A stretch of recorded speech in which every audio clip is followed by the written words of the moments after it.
The security office was dark, except for the bluish glow of the monitor. Graham Whitmore leaned back in the chair, his pressed shirt still perfectly crisp even at 11:47 p.m. He hadn't planned to be there, but insomnia, board pressure, and another email from his brother about donor pullout had driven him back to the hospital. The building was quiet, too quiet. He needed noise or distraction. He clicked through footage, lobby cams, parking lot feeds, delivery entrance, nothing. Then he paused. A nurse was dancing. In a dim hallway near the east wing, she twirled a roll of gauze like a ribbon, music clearly playing in her earbuds. She moved like no one was watching, uncoordinated but confident. Loose brown hair in a messy bun, blue scrubs too big for her frame, white sneakers scuffed at the toes. But she danced with joy, unbothered, alive. He leaned forward. She spun, did a goofy finger-point move like something from a 90s music video, then did a little hop on one foot. She laughed at herself, alone. Graham didn't smile often, but something in his chest flickered, something unfamiliar. He reached for the volume knob on the security feed. Nothing. Just silent footage of a woman dancing with a bag of fluid in one hand and a clipboard in the other. Then, just as quickly, she stopped, straightened her posture, checked her watch, and vanished down the hall like it never happened. He exhaled, closed the laptop, but the image wouldn't leave. Elena Brooks, that was her name, according to the night nurse rotation on his tablet. 28, RN, night shifts, mostly in recovery. No disciplinary marks, no commendations either. A ghost in the system. He stared at the screen a little longer. Maybe that's why she stood out. She didn't try to. On the third floor, Elena was wiping down a tray table when Tammy, her favorite no-nonsense head nurse, peeked into the room. "Girl, you out here twirling like nobody's business," she whispered, eyebrows raised. Elena blinked. "Wait, what?" Tammy smirked. "The night cameras got rhythm now. You practicing for TikTok or therapy?" Elena's face flushed red. "Please tell me you didn't see that." "Didn't have to. Security just called to ask what soundtrack they should add," she deadpanned. "I told them earth, wind and fire." Elena buried her face in her hands. "I swear, if anyone else saw that, I'm going to fake my death and move to Oregon." Tammy leaned against the door frame. "Relax. We've all danced with a supply cart. The question is, why now?" Elena shrugged, still flushed. "I was just in the zone. Needed to breathe. You ever feel like you're disappearing? Like you clock in, give everything, and still float right through people?" Tammy's eyes softened. "Every damn day, sugar. That's why I sing to the bedpans when no one's looking." That earned a smile. "You're good at this, Elena. You care. They don't put that on the clipboard, but we see it." Elena nodded, gripping the edge of the tray. "It just feels like nothing changes. Patients in, patients out. Management emails us about parking validation like that's going to fix morale." Tammy looked around, lowered her voice. "I heard something tonight." "What?" "The board's getting edgy. CEO's been watching the building more closely, walked in here at 10 like he owned the air. Rumor is he's planning cuts." Elena sighed. "Let me guess. Cut supplies, not speeches." "Exactly." They stood in silence for a moment. Somewhere down the hall, a machine beeped. A baby cried faintly from pediatrics. Then Tammy said, almost offhand, "You got more power than you think. People watch those who don't try to be seen." Elena raised an eyebrow. "That's poetic. You saving that for your memoir?" Tammy grinned. "Already titled it, How to Survive Healthcare Without Killing Nobody." Elena laughed for real this time. But it faded quickly. She didn't feel powerful. She felt like a placeholder, a cog in a system that noticed her only when she messed up or filled someone else's shift. Her dance had been a rebellion, a private protest with rhythm and no agenda, until someone had watched. Graham sat at the head of the long glass table, untouched black coffee in front of him. Morning sunlight spilled into the boardroom. Eleanor Marsh, board chairwoman, clicked her pen in irritation. "I'm telling you, Graham, we need a tighter image. Donors want clean stories. Legacy, not chaos." Graham kept his face neutral. "You mean silence?" "I mean dignity." He looked out the window toward the east wing. "I watched a nurse dance last night," he said softly. Eleanor blinked. "Excuse me?" She was alone. No audience, just dancing.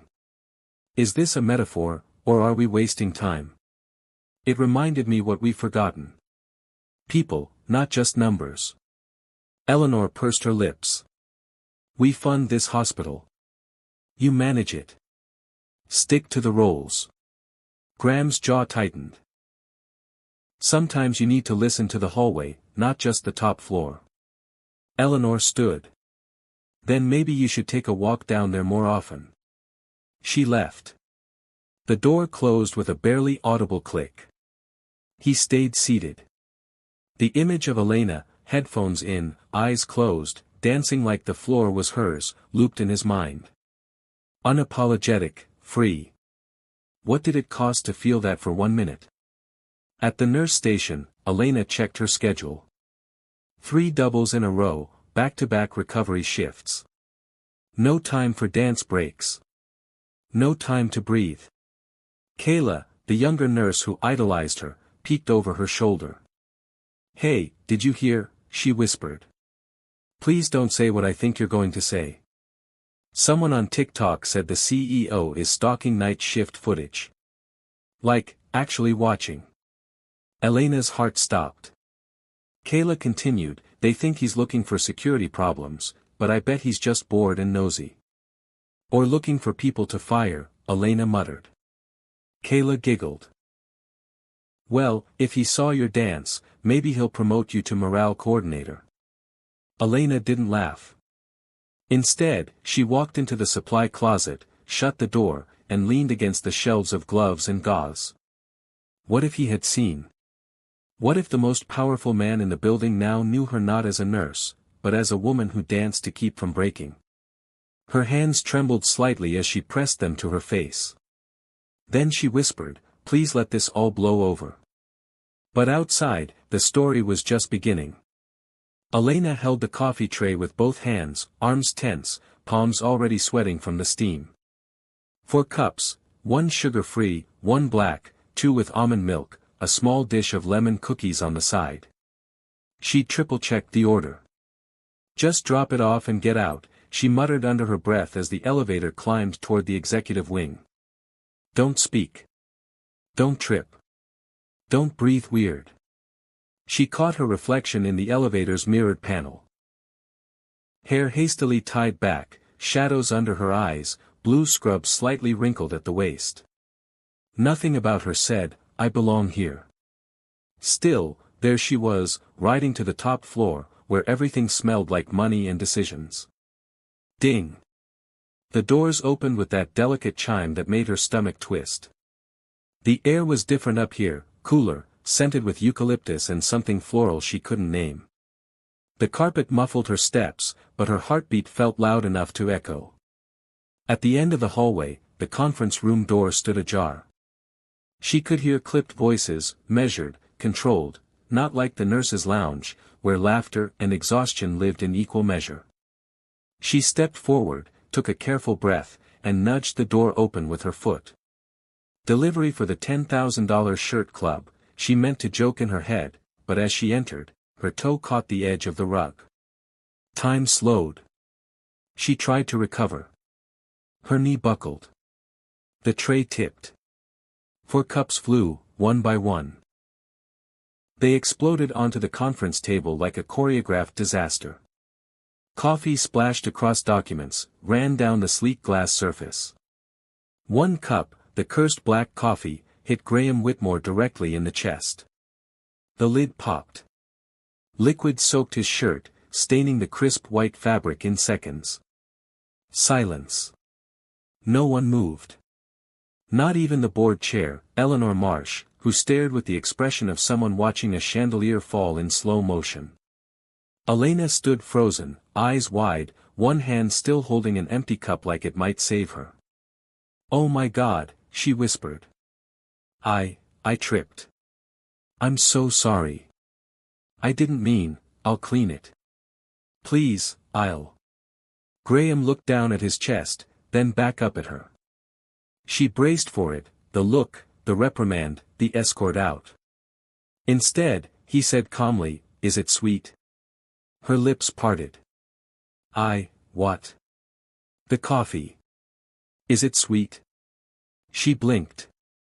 "I think, yes. I mean, it was." A pause. Then, with the faintest curl of a smile, he said, "Good. I hate bitter coffee." Laughter rippled around the room, nervous at first, then real. A few directors chuckled. Even Eleanor smirked, though just barely. Elena stared at him, half in disbelief, half in awe. He had just been doused in hot coffee, and he was making a joke. "I'll pay for the shirt," she blurted, crouching instinctively to gather the broken cups, her hands shaky. "And the cookies, and the papers, and maybe the carpet.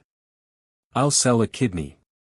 "Miss Brooks," he said, kneeling beside her, brushing a shattered lid toward the trash with his hand, "you're not paying for any of it."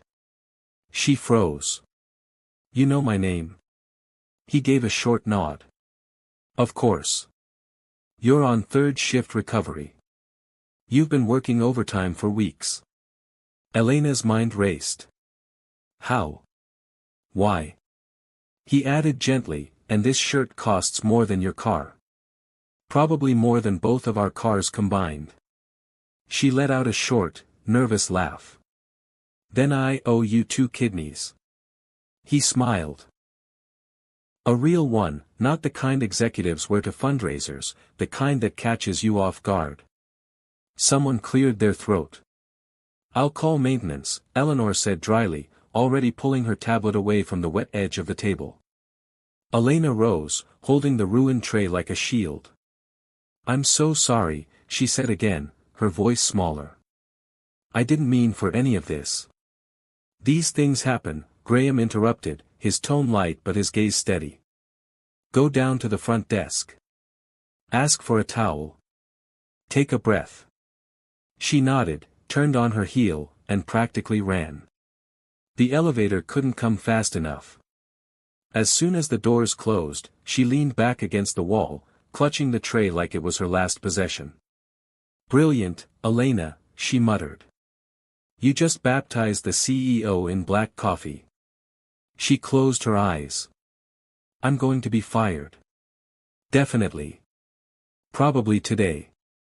Maybe they'll make a public example of me." But what she didn't know, what she couldn't have imagined, was that Graham, back in the boardroom, had already turned to his assistant and said quietly, "Get me her file." That evening, the hospital grapevine was buzzing. In the break room, Kayla whispered to 2 nurses, "I heard she dumped coffee all over him," and he just laughed.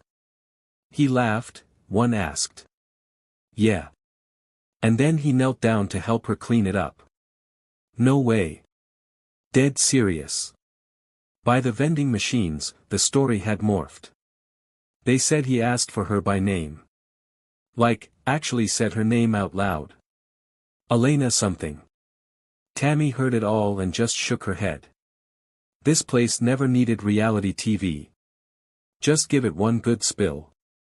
Back in her tiny apartment over the pharmacy on Rutledge Avenue, Elena sat cross-legged on her worn couch, replaying the moment on a loop.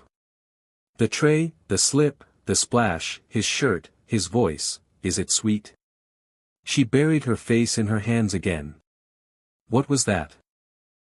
What kind of CEO smiles through a coffee disaster and makes a joke? And why, despite the shame curling in her gut, did it also leave something else behind? A hum, a pull, a feeling she hadn't known in years, not attraction exactly, but attention. Real, focused attention from someone who wasn't rushing past her to page a doctor or demand a room change. Someone who noticed her. Across town, Graham stood at his apartment window overlooking the quiet harbor. His dress shirt was balled up in the laundry room, the stain still fresh. But it wasn't the stain he was thinking about. It was her face, her panic, her apology, and underneath all of that, her fire. He had watched her dance, then stumble, then face a room full of power with nothing but truth in her voice. Most people shrank in this building. She had stumbled into it and somehow stood taller. By the time Elena clocked in the next night, the story had evolved into legend. People didn't whisper in front of her, but the glances were louder than words. The receptionist paused longer than usual when handing her the patient reports. Dr. Willard from radiology gave her an awkward thumbs up in the hallway. Even Benny, the janitor, who rarely said more than 3 words, gave her a half-smile as he passed by. She knew what they were all thinking, that's her, the nurse who spilled coffee on the CEO and lived to tell the tale. Tammy found her leaning over a supply cart, looking like she wanted to melt into the floor. "You okay, sugar?" Elena straightened. "Fine. Just deciding whether I should keep my head down for the next 10 years or go full witness protection." Tammy snorted. "I've been here 22 years. I've seen people fall asleep on patients, plug in the wrong 4 bag, even call a patient's husband their dad by mistake, but no one, and I mean no one, ever made the CEO laugh." Elena blinked. "You think he laughed?" "Honey, I heard it from 2 different floors. Man chuckled like someone told him his stocks went up and his ex got a parking ticket." Elena let out a breath, but it wasn't relief. It was confusion. All day she'd been trying to convince herself the moment had passed, that it meant nothing. But it was everywhere, including her inbox. At the end of her shift, as she finally sat to chart vitals, her hospital email pinged. From Graham Whitmore. Subject, quick follow-up. Body, Elena, thanks for handling yesterday's unexpected moment with grace. I'd like to speak with you when you're available. Just a short conversation. GW. She read it twice, then 3 more times. Tammy walked by, caught the look on her face, and leaned in. "Uh-oh, what's that expression? You look like someone just found a letter from a secret admirer taped to their student loans." Elena spun her screen around. "He emailed me." Tammy whistled softly. "Girl, that's either very bad or very interesting." "I don't want it to be either," Elena said, slamming the laptop shut. "I want it to be over." But it wasn't. The following morning, the executive floor felt different, quieter, like the air itself was holding its breath. Elena stood outside Graham's office, a crisp knock still echoing in the hallway behind her. His assistant, a woman with perfect posture and no visible warmth, had barely looked at her before gesturing to the door. She almost turned around, but the door opened. "Miss Brooks," Graham said, stepping aside, voice even. She stepped in, tried not to stare, but it was hard not to notice the polished wooden bookshelves, the panoramic window, the desk that looked more like art than furniture. He motioned to a chair. "Please." She sat, back straight, heart a mess. He stayed standing for a moment, then sat across from her, not behind the desk, but at the small meeting table by the window. "I wanted to thank you," he began, "for how you handled the situation yesterday." Most people would have panicked. Some would have cried. "I did both," Elena said before she could stop herself. He smiled. "Not in the boardroom." A beat of silence passed. "Why me?" she asked quietly. His brow lifted. "You could have had someone else bring coffee or handle the delivery or not know my name." "I pay attention," he replied simply, "especially to people who do the real work around here." She swallowed. "I'm just a nurse." "You're not just anything." His tone wasn't flirty. It was firm, clear. Her breath caught. Then he said, "And I've been reviewing internal reports. There's a pattern in feedback from your unit. Patients mention your name often. I talk to them. That's all. That's everything." The compliment landed somewhere between her ribs and her spine. She didn't know what to do with it. "I didn't bring you here to embarrass you," Graham continued. "I want your help." Elena blinked. "My help?" He nodded. "I'm creating a pilot program to assess patient experience from the inside. I need someone who understands both the chaos and the compassion of this place.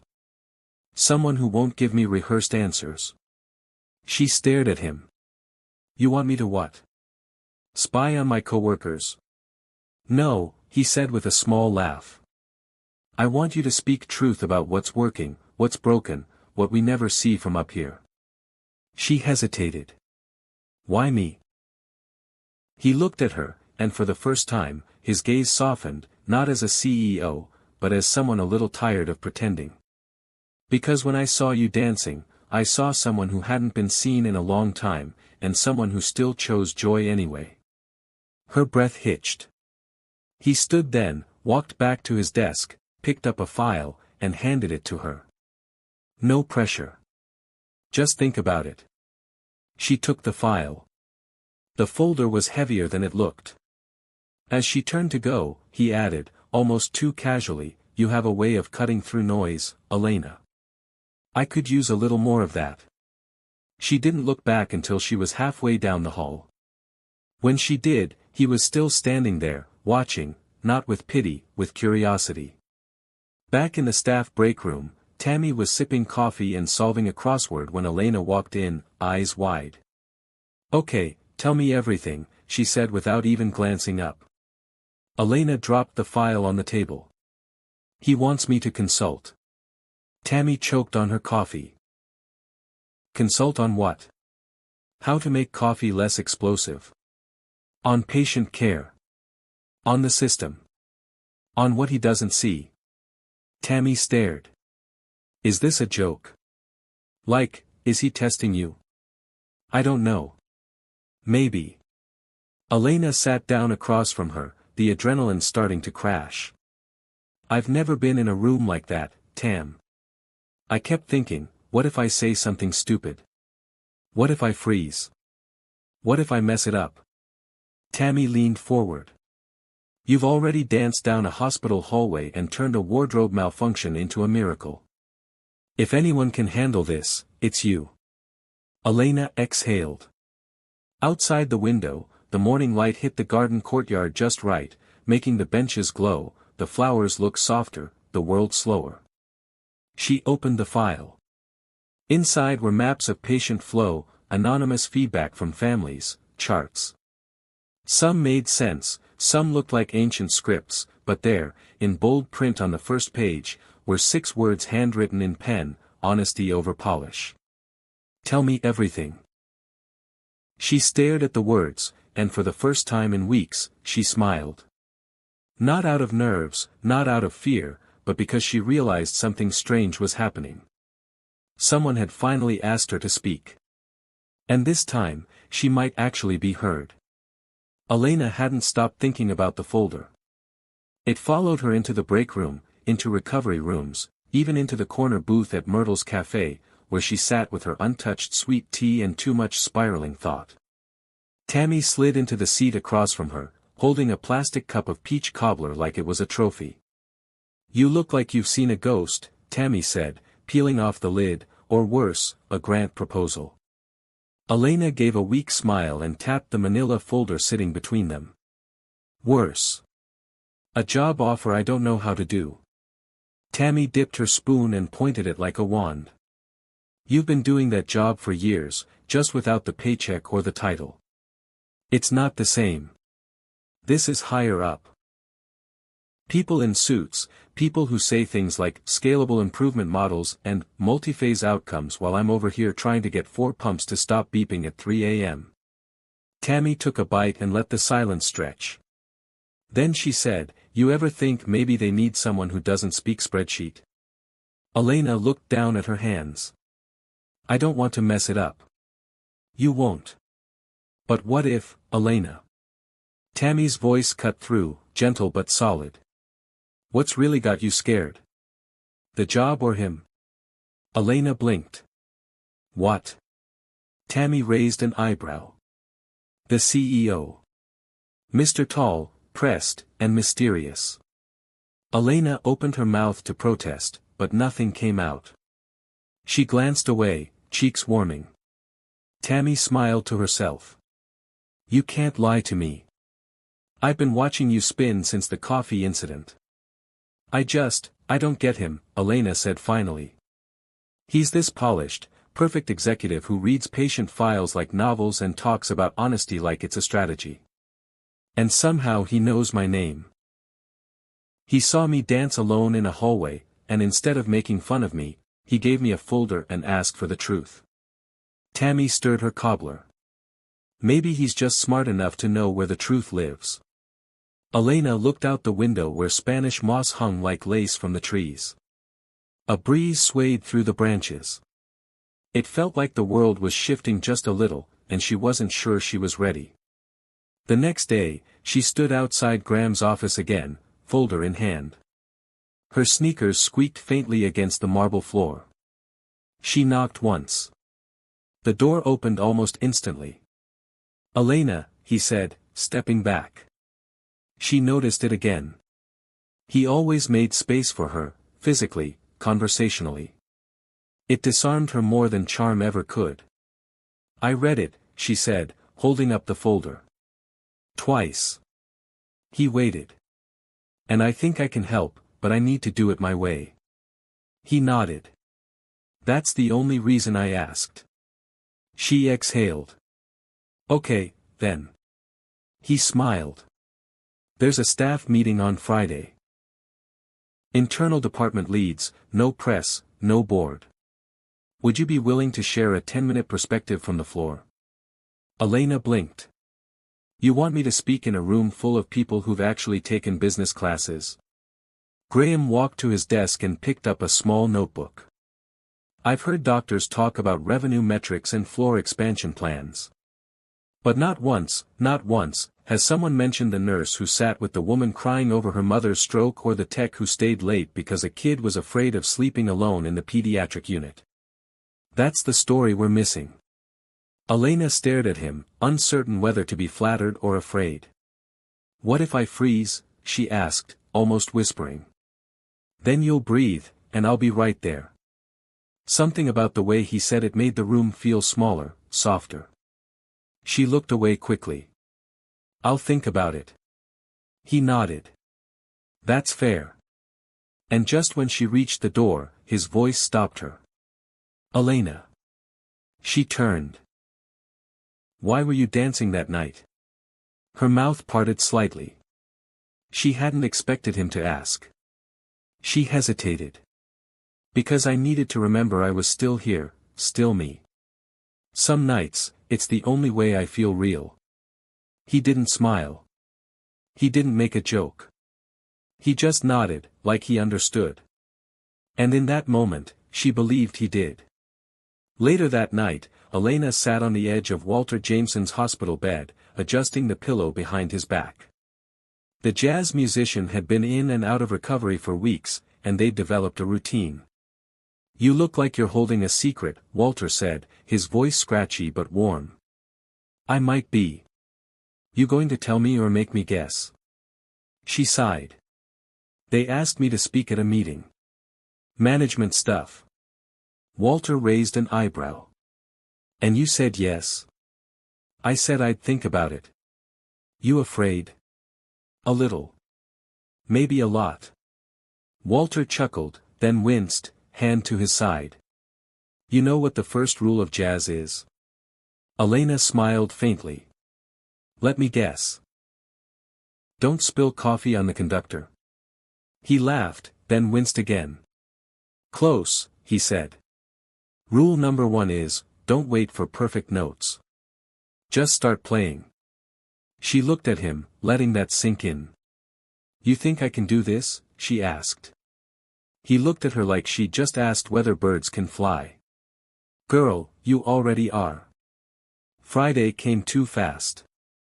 The conference room was packed, department heads, coordinators, a few residents pretending to understand the spreadsheets in front of them.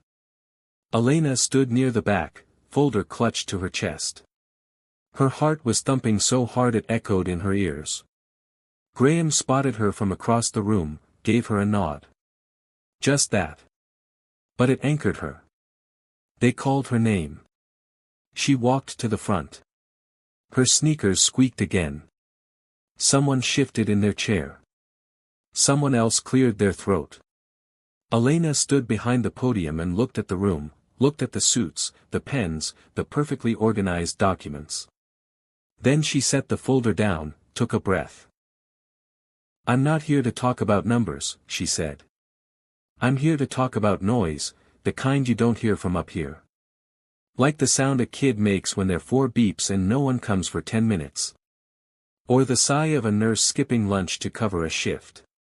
Or the silence in a hallway where someone just passed, and no one had the time to stop and say goodbye. The room went still. I've mopped blood off floor tiles.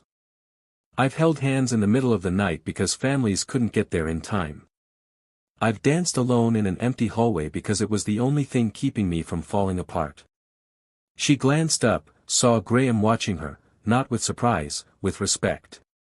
I don't have solutions. I don't have degrees in leadership or finance, but I do have ears. And if we start listening to the people doing the quiet work, we might just find the answers we've been looking for.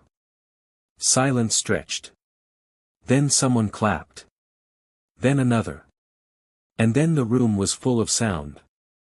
Applause. Elena stepped back, breath shaking. And through it all, one pair of eyes never left her. Graham's. And this time, she didn't look away. The applause still rang in Elena's ears long after the meeting ended. She sat on a bench in the hospital garden courtyard, her back to the roses, folder in her lap, hands still trembling. It had taken everything in her to get through that speech, every nerve, every breath, every ounce of vulnerability. She hadn't meant to spill into that room, but she'd done it.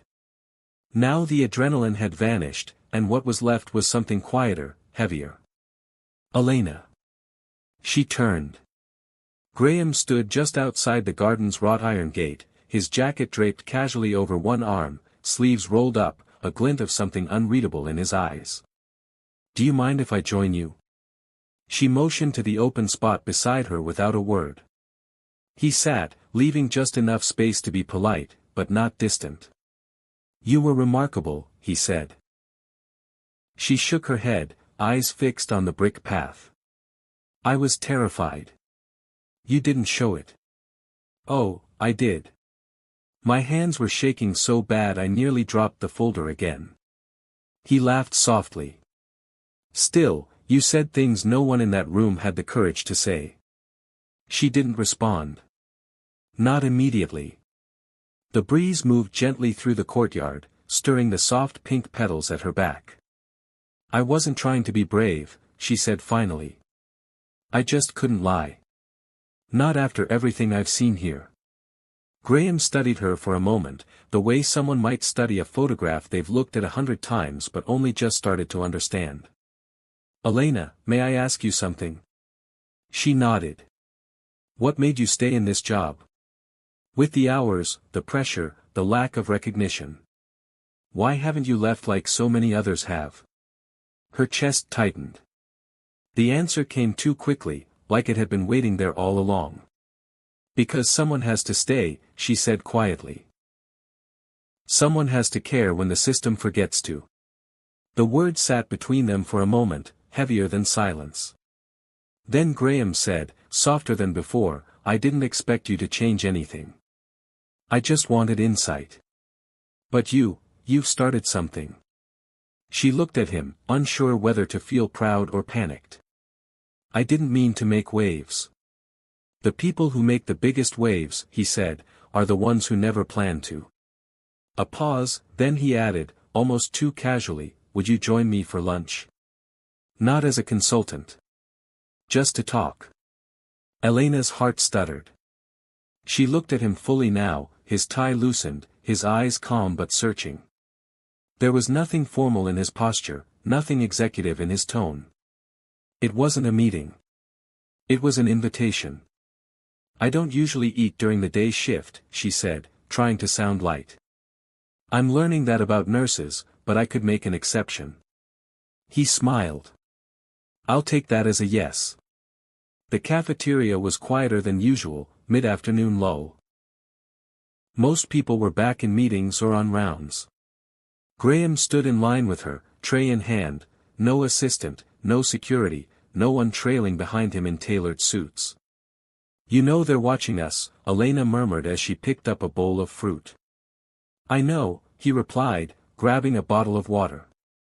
Let them. That's easy for you to say. You're not the one who will end up as a meme in the staff group chat. He smirked. You're assuming I haven't already been one. She looked at him, surprised. He nodded. I wore mismatched socks once. They're still circulating.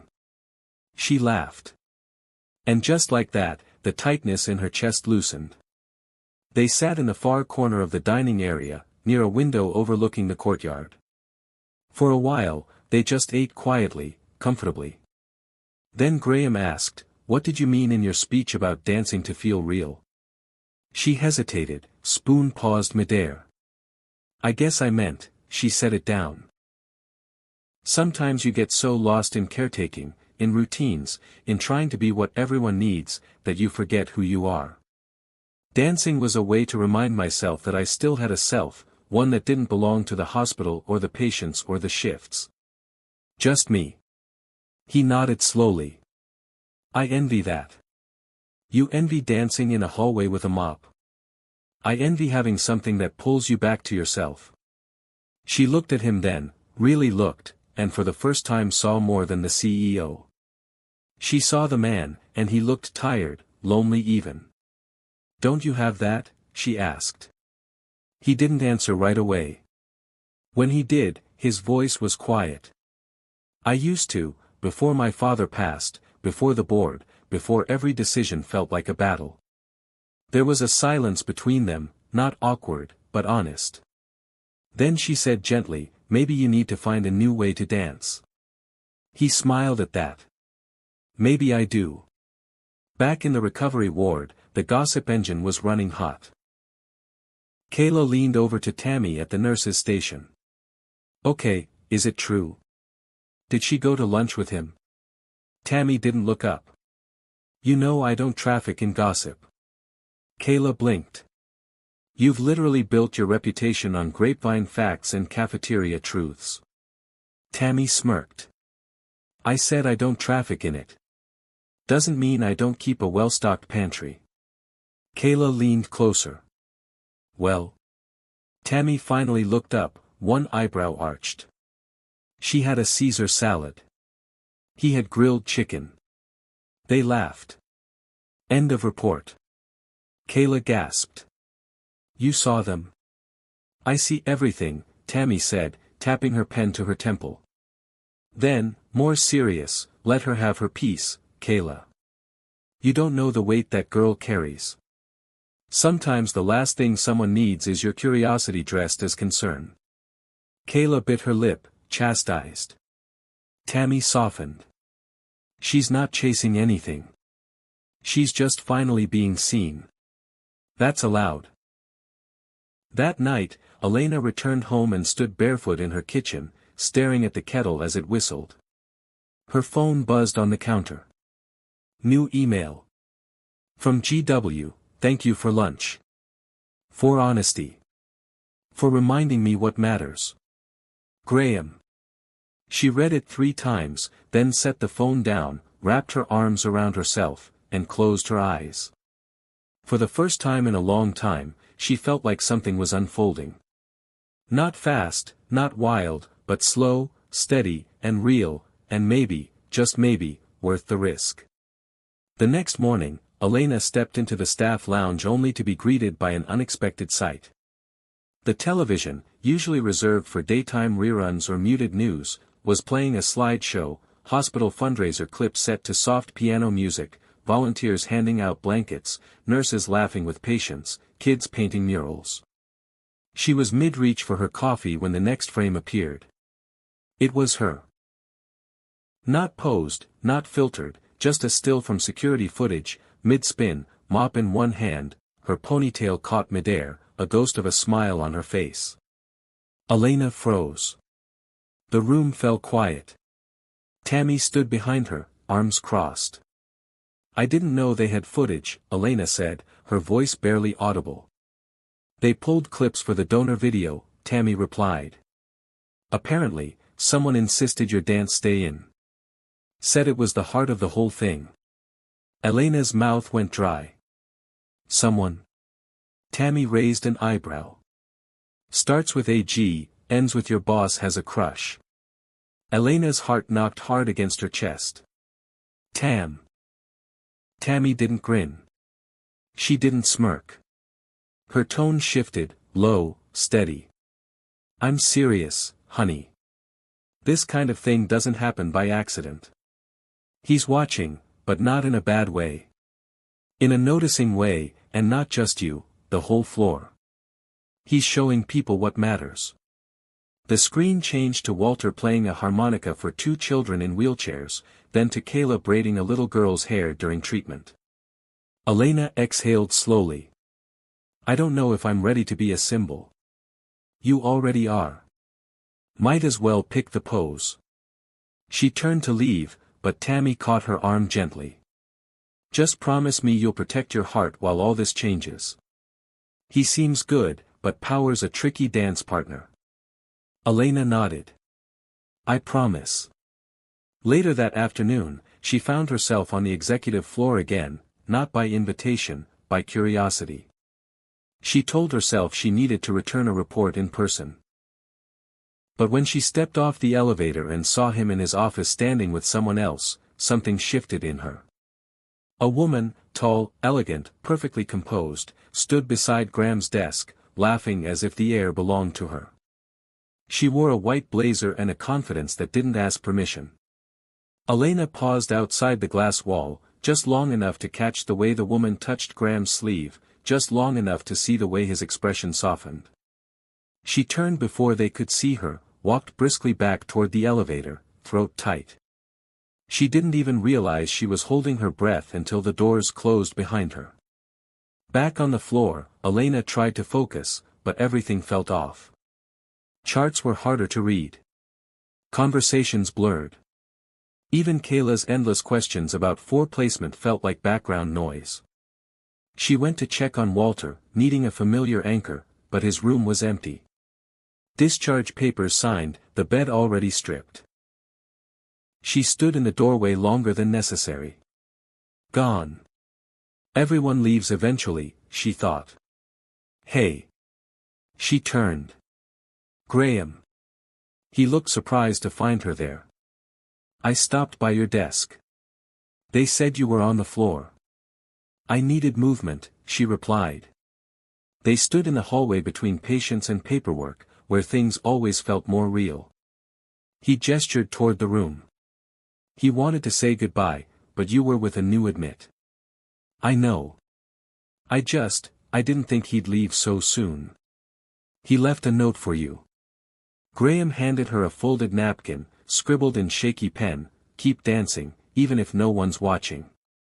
Especially then. Elena folded the napkin carefully. Her chest tightened, but she smiled. Graham watched her. You okay? She nodded, but her voice said something else. I saw you earlier. He tilted his head.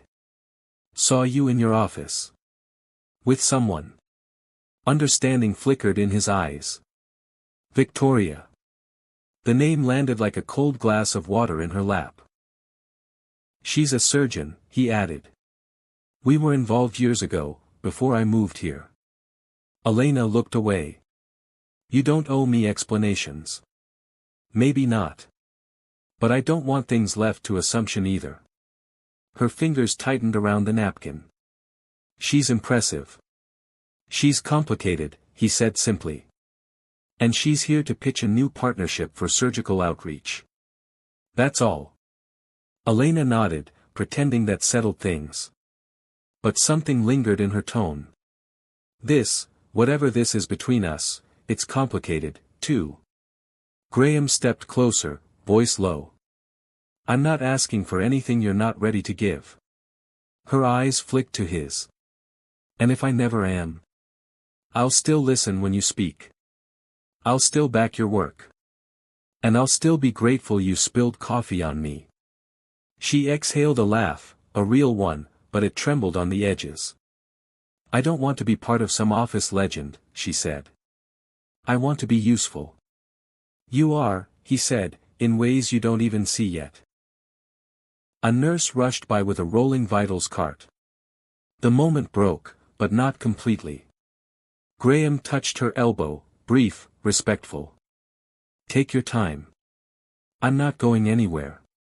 And then he walked away, leaving her standing in the middle of everything, still holding a napkin and a heart full of questions. That night, Elena sat in her kitchen, lights low, slippers on, and tea cooling beside her. She stared at the hospital video on her phone. Her dance played in silence. She watched her own laughter, her unfiltered movement, the way her hands spun the mop like it was an extension of herself. She watched as if it was someone else. And maybe it was, a version of herself that hadn't yet been seen or chosen. She hit pause. The screen froze mid-laugh, mid-spin, mid-everything. Then she whispered to no one, what if I'm not ready? And deeper still, what if I never will be? It had been 3 days since Elena saw Graham in the hallway, and nearly 3 days since she'd heard his voice. Not that she was counting. Work was a blur, rounds, charts, call buttons. She told herself the silence was a relief, less confusion, fewer questions.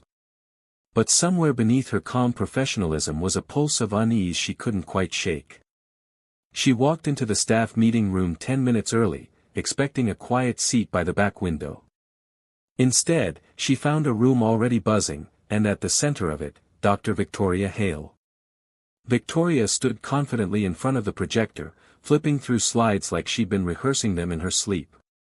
Her blazer was cream, her heels sharp, and her voice carried easily even when she wasn't speaking. Elena hovered by the doorway, caught off guard. Tammy appeared at her side like she'd been summoned by instinct. Oh, look. The Ice Queen's holding court. She's presenting to the care leads? Elena asked. Tammy hummed. Apparently, she's proposing a surgical efficiency initiative.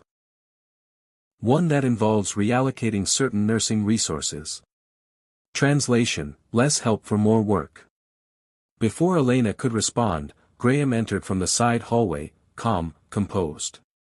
His eyes skimmed the room quickly and stopped the moment they found Elena. Their gaze held. Then Victoria's voice sliced through the moment. Graham, she called, casual but pointed. We're ready to begin. He nodded, giving Elena a small glance before joining the front of the room. Whatever passed between them was brief, careful. Elena took a seat 2 rows from the back. She didn't know what she expected, but she hadn't expected to feel so removed. The presentation was polished, data-driven, persuasive, charts, percentages, cost savings. Victoria's voice never faltered, her language tailored for boardrooms, not break rooms. Our plan streamlines surgical prep while minimizing non-essential nurse labor overlap, she said with practiced ease. Elena's brow furrowed. Non-essential? Her hand shot up before she could stop herself. Victoria blinked. Yes. Elena stood. Sorry, just for clarification. When you say non-essential labor, are you referring to the nurses in pre-op and recovery? Victoria tilted her head. That's correct. The goal is to minimize redundancy. Elena folded her arms. You mean the nurses who manage terrified patients, confused families, medication checks, and last-minute complications before you even walk into the OR? A soft murmur swept the room. Victoria's smile thinned. Of course, every role is valued, but in terms of operational flow. No, I get it, Elena said, her voice calm but steady. You just want us invisible until the numbers show up. Victoria's gaze cooled. Elena, I appreciate your passion, but this isn't personal. Elena stepped forward, heart pounding. Everything about patient care is personal. That's what keeps people alive between your incisions and your closures. Graham stood before it escalated further. That's enough. Everyone turned. He didn't raise his voice, but his tone didn't leave room for argument. Victoria's posture straightened, hands still poised on the remote. Elena, thank you for your perspective, Graham added, eyes briefly meeting hers. Let's take a 10-minute break. Elena didn't move at first. Then she grabbed her notepad and stepped out, chest tight. In the hallway, she leaned against the wall, drawing slow breaths through her nose. Anger and something sharper, something that stung, pressed behind her ribs. She didn't hear footsteps until Graham appeared beside her. That was brave, he said softly. I wasn't trying to be brave, she said, eyes still forward. I was trying not to let people disappear in a PowerPoint. She got under your skin. She tried to erase mine. A silence stretched between them. Then, quieter, Elena asked, is she why you pulled back? Graham hesitated. No, she looked at him. But she made me realize how exposed everything's gotten.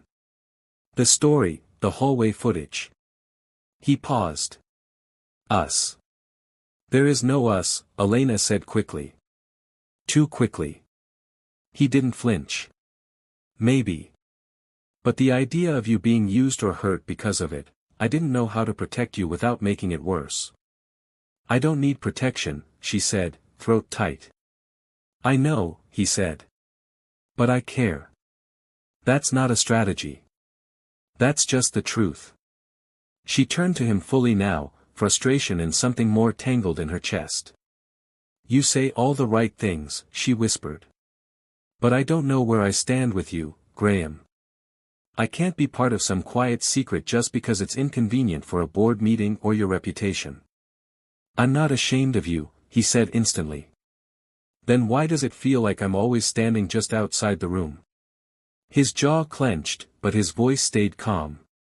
Because I've spent years making sure the room didn't have space for distraction, for anything unpolished. And you walked in, dancing, and ruined the whole system I built to survive this job. Elena stared at him, stunned. I don't regret it, he added. But I'm still learning how to live in the new one. Neither of them moved. Down the hall, the meeting resumed. Doors opened. Voices stirred. Elena stepped back. I have patience. They don't wait for emotional clarity. He nodded once. Didn't stop her. She walked away before she could change her mind. By late afternoon, the staff lounge was quieter.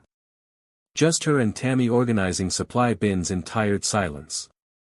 Word is, Tammy said gently, Victoria's proposal got tabled. Too many objections. Yours included. Elena gave a small nod. You okay? Tammy added. I don't know, Elena admitted. I feel like I just stepped out of something I never fully stepped into. Tammy slid a bin into the cabinet. Sounds about right. They worked in silence for a beat. Then Tammy said, you know, truth has this awful habit of leaving you messy before it frees you. Elena exhaled. Yeah, it's real messy right now. Then maybe you're close to whatever comes after the truth. Elena didn't reply. She just kept sorting gauze and gloves, but her hands moved slower because something inside her had started to ache, not just with confusion, but with possibility, and that was even harder to hold.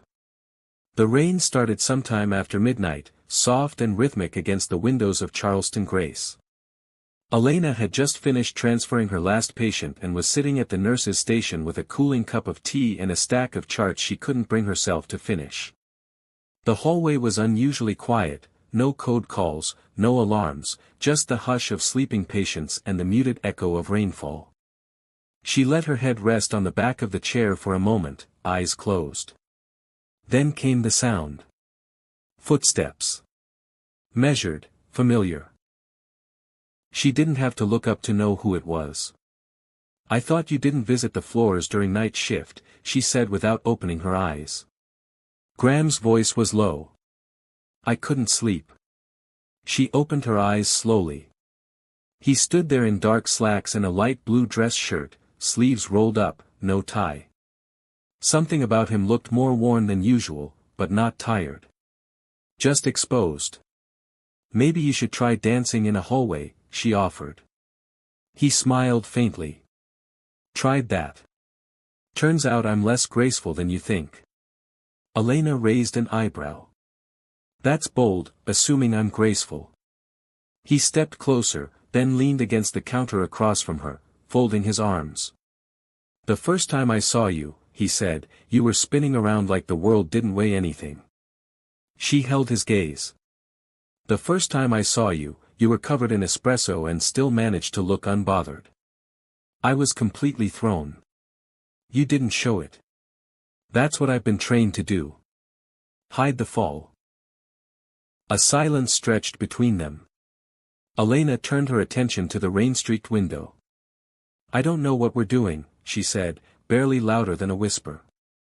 He didn't rush to answer. When he did, his voice was careful, honest. "Neither do I. But I know I don't want to keep pretending I don't look for you every time I walk into a room." She swallowed. "It's not that simple. I know. I don't want to be a footnote in someone else's story. You're not. If anything, I'm a chapter in yours." That stopped her. She looked at him, then really looked, and she saw the weight in his eyes, the cracks in the perfection, the loneliness he carried with such precision. "I thought you were the kind of man who needed control," she said softly. "I was. And now I'm trying to learn when to let go." Her breath caught in her throat. He stepped closer, slow and careful, like he was afraid to startle her. "You once said dancing was how you remembered you were still real," he said. "You made me wonder if I've been living on autopilot for too long." She didn't answer. Couldn't. His eyes searched hers. "Would you have dinner with me? Just dinner. No speeches, no hidden agendas." Elena blinked. "You're serious?" "As serious as I've ever been about anything that wasn't in a boardroom." She leaned back slightly, folding her arms across her chest, not as a barrier, but to steady herself. "What if we're not built for this? Then we find out together." She studied him in silence. "Not tonight," she said finally. His expression didn't falter. "Whenever you're ready." And just like that, he gave her space. He stepped back, offering a small nod before turning toward the elevator. But before he reached it, she called after him. "Graham." He stopped. "Why now?" she asked. "Because you make it impossible to keep living like nothing matters." Then he was gone. Later that shift, Elena sat in the quiet of the recovery ward, lights dimmed, heart still pounding from a conversation that didn't belong to any checklist or shift report. Kayla wandered in with a bag of lemon cookies and a confused expression. "Hey, you good?" Elena looked up, startled. "What?" "You're staring at a wall like it insulted your grandmother." Elena laughed under her breath. "Just thinking." Kayla sat beside her. "Want me to ask?" "No."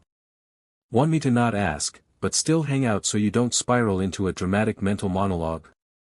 "Exactly that." They sat in silence for a while, breaking cookies in half, watching the rain blur the world outside. Then Kayla said, "You know what scares me the most about growing up?" Elena tilted her head. "It's not the bills or the careers or the responsibilities. It's realizing how often love doesn't look the way you thought it would." Elena didn't speak. "Sometimes it shows up in the middle of a shift," Kayla continued, wearing a coffee-stained shirt and a head full of rules. And it wrecks you in the best way. Elena's eyes burned, but she smiled. You're too young to talk like that, she murmured. I read a lot of poetry, Kayla said, grinning. And I watch people. Dangerous combination. They laughed quietly together. And as the sun began to rise behind the rain clouds, Elena let herself believe for just a moment that maybe the next chapter of her life was allowed to be uncertain. Maybe it was supposed to be, because something real was blooming. Not fast, but deeply. Elena adjusted the hem of her navy blue blouse for the 5th time as she stared at her reflection in the elevator's mirrored wall. She hadn't worn anything that wasn't scrubs in weeks. It felt strange, like she was impersonating someone else, a woman who had time for real meals, real makeup, and complicated feelings. The fundraiser gala was supposed to be low-key, according to the email Graham's assistant had sent: cocktail attire, hospital donors, a slideshow about community outreach. Nothing groundbreaking.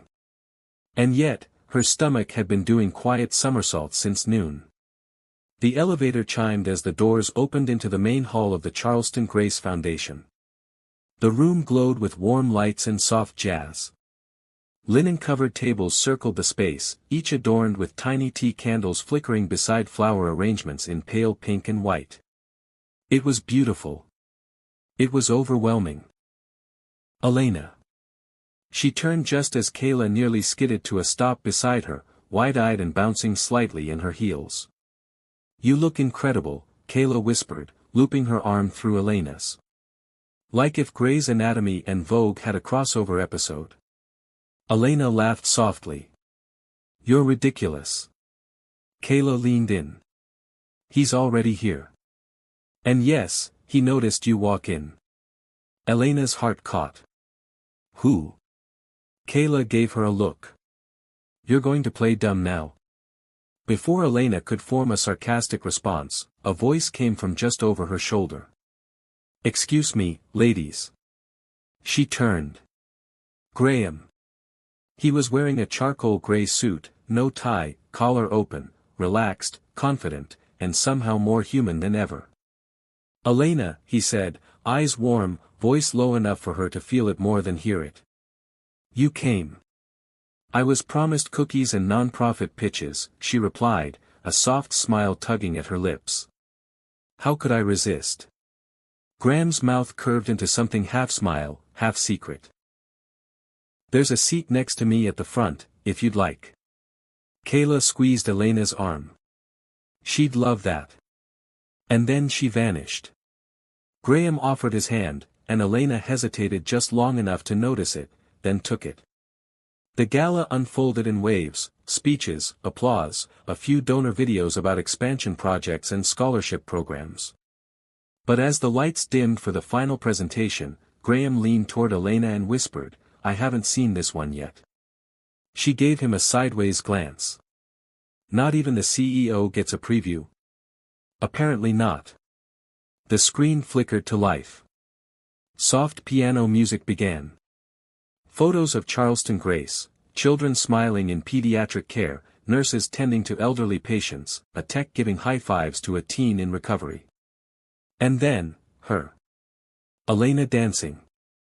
The footage played without warning, her spinning, mop twirling, earbuds in, oblivious to the camera. The room went quiet. Her stomach dropped. Graham leaned in. I didn't know they kept that clip in. She sat frozen.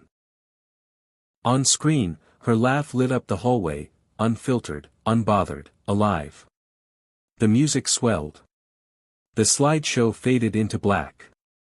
Then a quote appeared across the screen in white text, sometimes healing starts in the quiet places when no one's watching. That's where the heart of care lives. E.B. Applause erupted.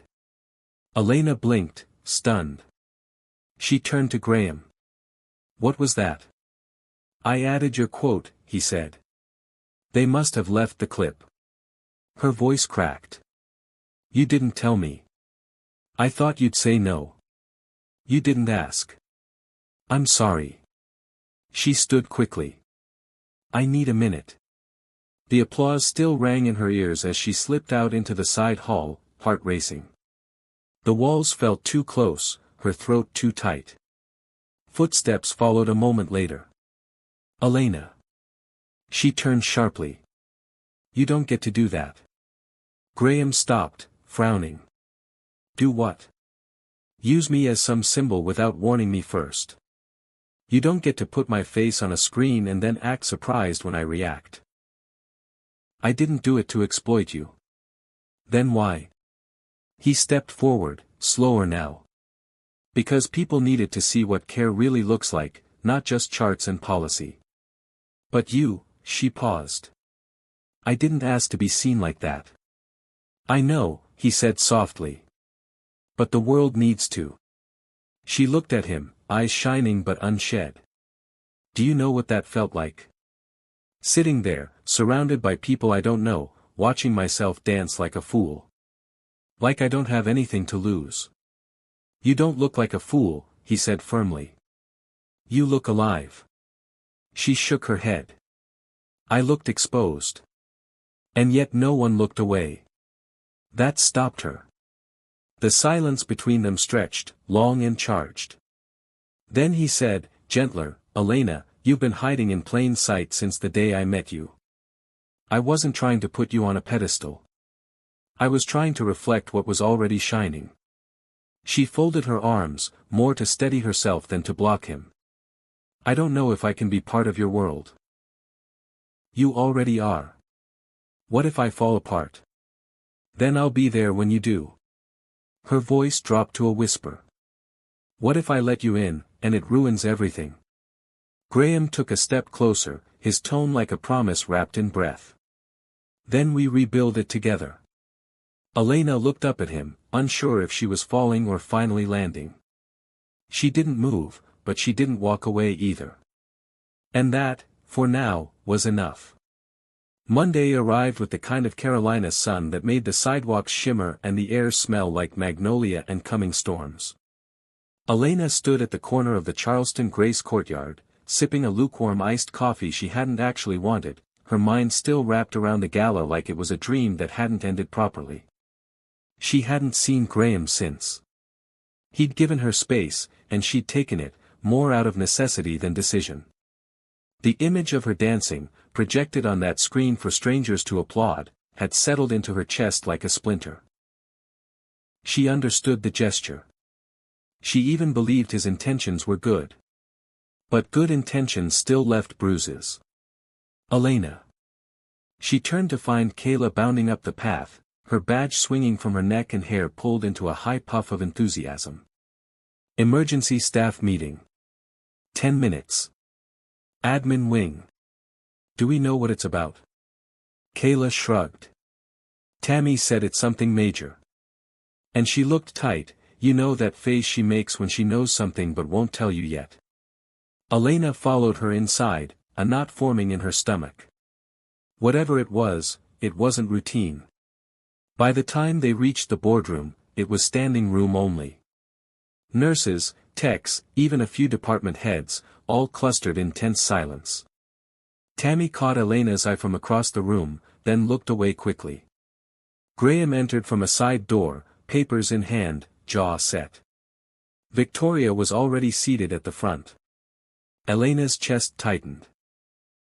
Graham stood behind the podium and began, "Thank you all for coming on short notice. This meeting concerns the upcoming structural changes proposed last quarter. After multiple reviews, legal counsel, and administrative feedback, the board will be voting this Friday on a major shift in how leadership roles, particularly those involving patient care insight, are distributed." He paused, eyes sweeping the room.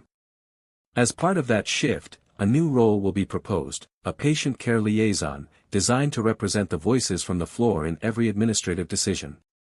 Murmurs filled the room.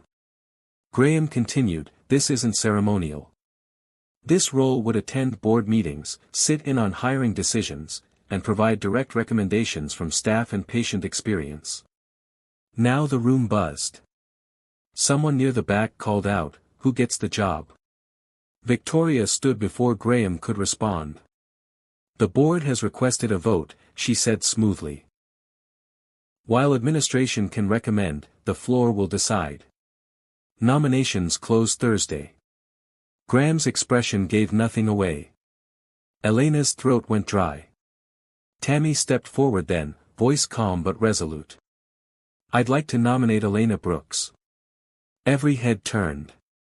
Elena froze. Kayla's hand shot up. Seconded. Victoria's smile tightened. Noted. Graham met Elena's eyes, but he didn't say her name, and that somehow hurt more than she expected. Elena sat in the garden after the meeting, heart racing faster than it had in months. She barely noticed the late spring breeze or the whisper of leaves above her, just the thrum of too many people expecting something from her that she never asked for. Tammy appeared beside her, silent at first. You all right? Elena stared ahead. I didn't ask for this. You earned it. I didn't want to be nominated. I know. Elena looked at her. Then why? Tammy lowered herself onto the bench with the grace of someone who'd done it 1,000 times under pressure. Because you're already doing the job. All I did was give it a name. Elena rubbed her hands together. What if I mess it up? Then you'll fix it. That's what we do. A silence. Then Elena asked, why didn't Graham nominate me? Tammy paused, eyes narrowing thoughtfully. Because if he had, everyone would say you got the job for the wrong reasons. He gave you the chance to earn it without noise. That made Elena sit still for a long moment. She hated that it made sense and hated even more that she needed to hear it. Later that night, she found herself walking toward the East Wing hallway where it all started. The floor was quiet. The same overhead lights hummed faintly. No music, no mop, but the memory lived there. Her body remembered the spin, the weightlessness, the choice to be joyful, even when no one noticed. Except someone had. A voice echoed softly behind her. I watched that footage at least 5 times. She turned. Graham leaned against the wall just outside the stairwell, hands in his pockets. I couldn't understand why it moved me so much, he added. Elena didn't speak. He stepped forward slowly. Then I realized it was because it was the first time I saw someone not performing, not polishing, just being. She looked at him, something raw in her chest. I didn't nominate you because I didn't want to own your spotlight, he said. I wanted you to have it without my shadow.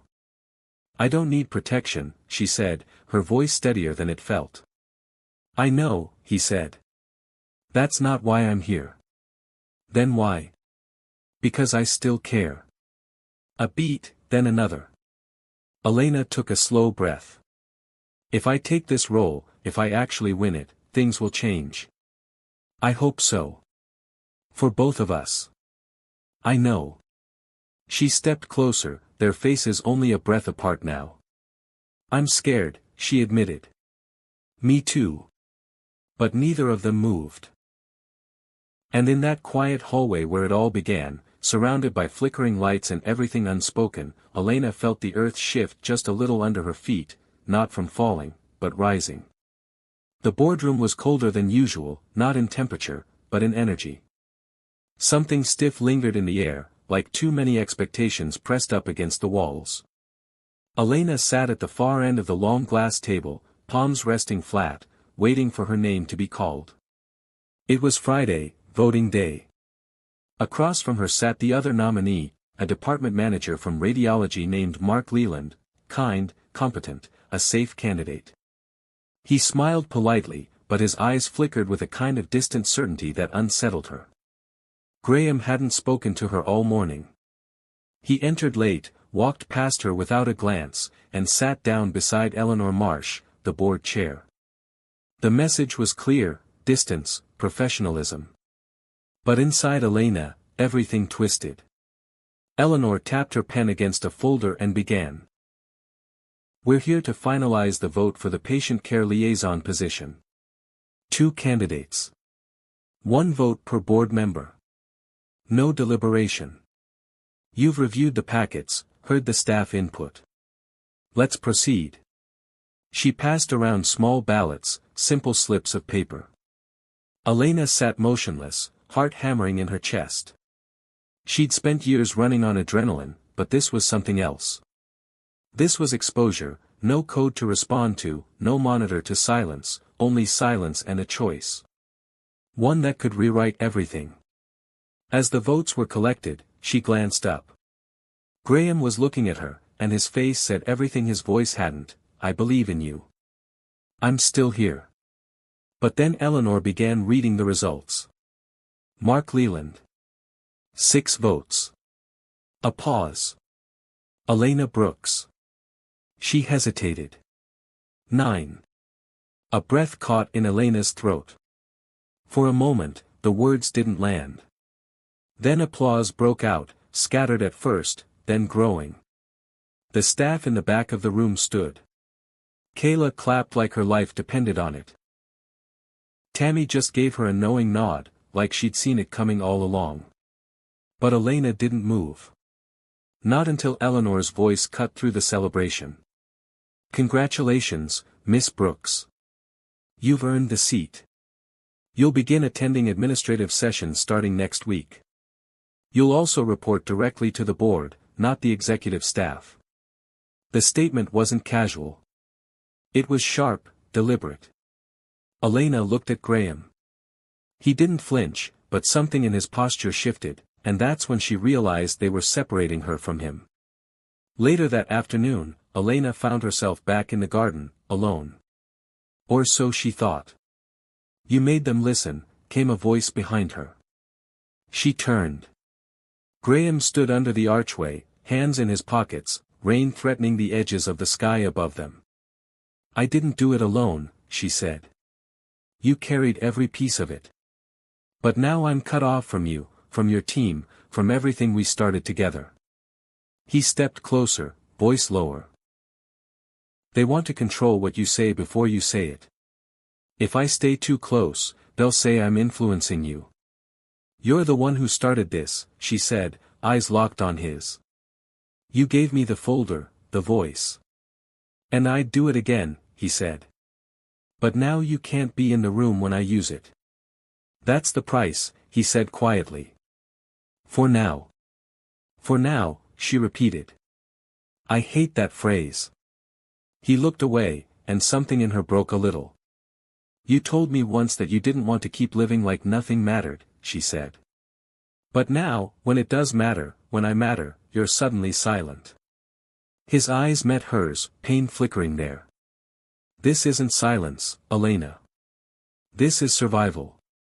And what about me, she asked, voice cracking. What do I do now? You speak louder. She closed her eyes. The wind stirred the leaves above them. This feels like a goodbye, she whispered. He shook his head. It's not. It's a pause. And if the board forces you to choose? I already chose, he said.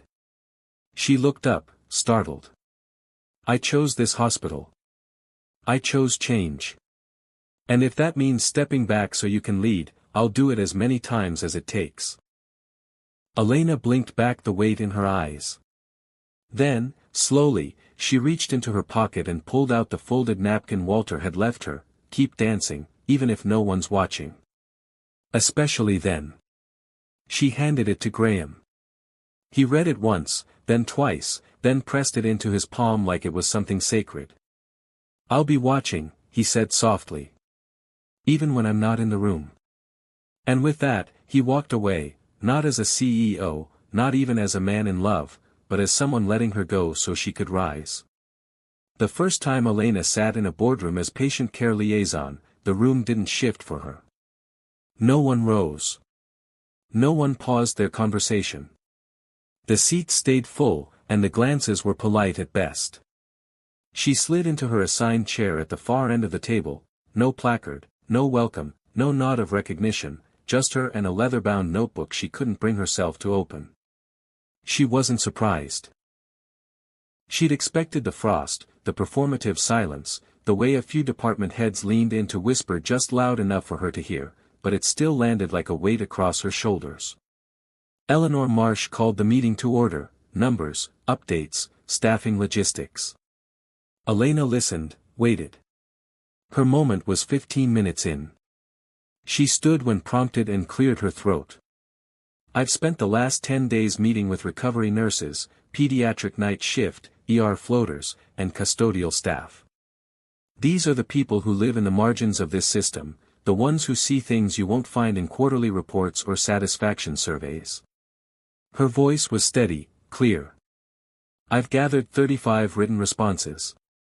Each outlines specific breakdowns in communication, gaps in emotional support for patients post-discharge, and the recurring issue of tech delays during urgent transfers."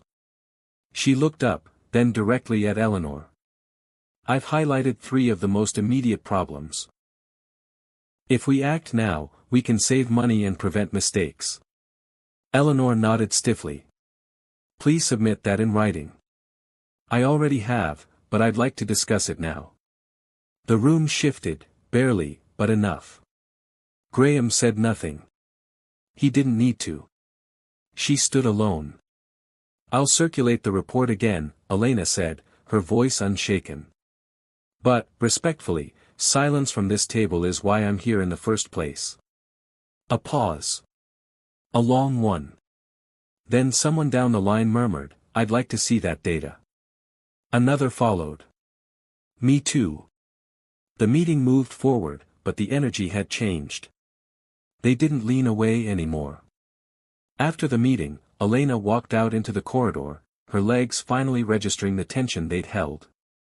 The sun filtered in through the long windows, and for the first time in weeks, she felt something warm settle in her chest. But just as she rounded the corner, she nearly collided with Victoria. The 2 women stood barely inches apart. "Elena," Victoria said, crisp and unreadable. "Dr. Hale." Victoria crossed her arms. "You made quite the impression today." "I wasn't aiming for that," Elena replied. "I was aiming for change. You do realize you've put yourself in a difficult position." "I'm not afraid of difficult." "No," Victoria said. "But you should be prepared for lonely." That landed harder than Elena expected. Victoria leaned in slightly. "The higher the platform, the fewer people are allowed to stand on it with you." Then she walked away. Elena stood in the hallway a beat longer, her fingers curled around the folder she hadn't realized she was still holding. Lonely, she thought. Not wrong, but not untrue either. That evening, Elena returned to the East Wing for the first time in days. The shift nurses greeted her with quiet nods, the kind that meant, "We're watching. We're listening. We're not sure what you are now." She pulled Kayla aside near the break room. "Can you help me organize a staff forum?" "Nothing formal, just coffee, snacks, a space where people can say what they're too tired or afraid to put in writing." Kayla blinked. "You want to hear more complaints?" "I want to know where the real pressure lives. It doesn't show up in memos." Kayla grinned. "You really are trying to fix this place." Elena smiled, but it didn't quite reach her eyes. "I'm just trying to make sure no one feels invisible." Around 10 that night, after most of the halls had gone quiet, Elena found herself walking to the garden again. She didn't expect to see him there. But Graham was sitting on the bench near the fountain, blazer folded beside him, tie gone, shirt sleeves rolled back. She slowed, stopped. "I thought you stopped coming here," she said softly. "I didn't want to make things harder for you." "They already are." He stood, looked at her, not as a CEO, not as a man carrying 1,000 silent decisions, but just as Graham. "I wanted to tell you, the way you held that room today." "Don't," she said gently. "Don't compliment me from a distance." His mouth opened, then closed again. She stepped closer. "You told me this was a pause, but you've been living in it like it's permanent." "I didn't know how to be close without making it worse." "Then ask me," she said, her voice breaking slightly. Ask me what I need. Graham stared at her, something raw flickering in his expression. What do you need, Elena? She took a shaky breath. To not feel like I climbed this alone. I was behind you every step. I know, but it's not the same. A silence stretched between them, honest, unforgiving. Then Graham reached into his pocket and pulled out the napkin, creased, worn from being held too many times. I read this every morning, he said, to remind myself that leadership isn't just about decisions. It's about courage. And I've been following yours. Her eyes welled, but she didn't look away. I'm still here, he said, softer. Even if I have to love you quietly for now. Elena's breath caught. And this time, when she stepped forward, it wasn't in defiance. It was trust. She didn't speak. She just reached for his hand. And in the middle of that darkened garden, where silence had once felt like a wall, she felt something else take its place. Belonging. The letter arrived on a Thursday, slipped into Elena's staff mailbox, tucked between 2 HR memos and a cafeteria menu. No return address, just her name written in neat, slanted handwriting on the front. She almost tossed it aside, but something about the paper, cream-colored, thick, made her pause. She opened it slowly. Elena, I don't know if you'll remember me, but you sat with my mother the night she passed. You held her hand when I couldn't make it in time. She always talked about you, the nurse who hummed when she cleaned the room, who brought her extra crackers and didn't treat her like a burden. You gave her dignity in her final hours. You gave me peace. I watched your speech online last week. I saw you on that fundraiser video. It's strange, you were in our lives for such a short time, but somehow you changed the way I think about people who care for others without asking for anything back. Thank you for what you did and for what you keep doing. Andrew R. Jameson, Walter's grandson. Elena's fingers trembled as she folded the letter. She sat down on the bench outside the staff entrance, right beneath the overgrown ivy wall, and let herself cry for the first time in weeks, not because of pain, but because someone had noticed. Someone remembered. That afternoon, she carried the letter with her into her next floor meeting. Kayla spotted the envelope and raised an eyebrow. Ooh, is that from the mysterious CEO who totally pretends not to be in love with you in meetings but then stares like he's memorizing your breathing patterns? Elena gave her a look. Kayla grinned. No, just me who sees that. It's from Walter's grandson, Elena said, voice soft. Kayla sobered instantly. You okay? Elena nodded. Better than okay. Tammy appeared behind her, a clipboard in hand and a knowing glance. You going to share the good news, or do we have to start rumors again? I was thinking about reading it aloud, Elena said. At the start of the staff forum. Tammy smirked. Lord, that'll have people crying into their pudding cups. Good, Elena said, smiling now. Maybe they'll remember why they started doing this work. Tammy stepped closer. You've changed this place, you know. Elena looked down. Sometimes I wonder if it changed me more. That's how it works. By evening, the break room was full. Staff from every department, surgery, pediatrics, janitorial, admin, stood shoulder to shoulder, plates of cookies in hand, coffee brewing in the background. Elena stood at the center, heart pounding like it had the first night she danced alone in the hallway. But this time, she wasn't alone. She cleared her throat. I know this wasn't mandatory, and it's late, so I won't take much of your time, but I got a letter today from a patient's family, and I think it belongs to all of you. She read it, every word, and when she finished, the room was so still it felt sacred. Someone sniffled near the microwave. Then Kayla clapped, just.